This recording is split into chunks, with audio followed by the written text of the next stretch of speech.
The OHL looks ahead at each of our teams as the 2023-24 OHL season quickly approaches. Joining me now is Kingston Frontenacs head coach Luca Caputi. Coach, thank you so much for taking the time today. It feels like a season where the Frontenacs can enter with some optimism. The East Division appears to be fairly wide open, and you've got a good group of returning players. What's the mood like in camp so far this week? Well, it's something that we've been trying to build for a couple of years here, and just obviously, it's important that we prepare properly for what's ahead here in the coming days and in the coming months. So, I think that there's a lot of optimism because there's a lot of returning players, guys that we expect to take steps and have shown the ability so far in camp that all signs point to that. But it's all going to be in what we do when the puck drops for our first regular season game. Paul Ludwinski wears the C in Kingston. We've yet to see him produce a point per game in the league, but the game is certainly more than just what appears on the stat sheet. What is it about Paul's approach to the game that makes him such a great player?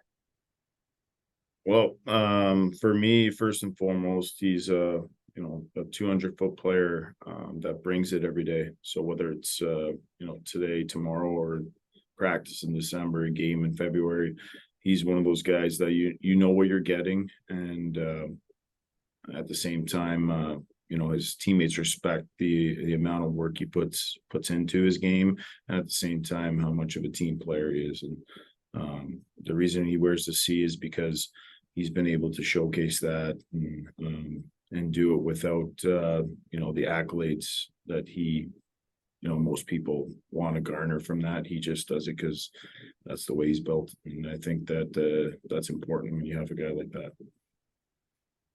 Ethan Weir was the centerpiece coming to Kingston in last season's Shane Wright deal. Ethan's a former 4th overall OHL pick, a big player, 6'4", lots of potential there, obviously.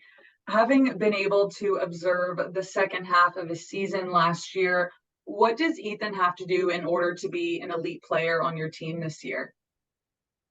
Well, he's had a great summer, so I think it's continuing on the path that he's on. He's obviously we talked about some of the greatest players in the world fail, and obviously last year was a failure for us. We didn't make the playoffs, so for us we had a time to obviously re-energize and regroup and put more time into our off season than we probably wanted to. But he's one of the guys that came back in great shape and with a great mentality, and it's shown in the first day and a half here in camp, and we're excited for where his game can obviously excel and exceed to. And I think for him, he's got to have that focus and that mentality every day, and where he's aware of that, and obviously he's going to be a big part of our offense moving forward.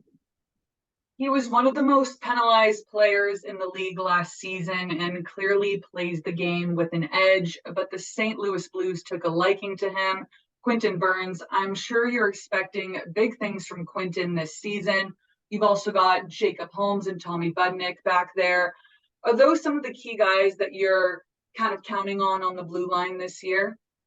Yeah, absolutely. I think it starts with those three, and then obviously we're going to have some competition within, which is important within your team structure. And but it starts with those three, and the ability to move the puck and defend, and obviously play with the puck. That's what we want to do. That's what our system's based off of. And at the same time, those young guys got to be able to push for ice, and that we have a young group of kids back there in that back, that second half of that group, and what we're looking for out of them is for someone to step up and grab a spot.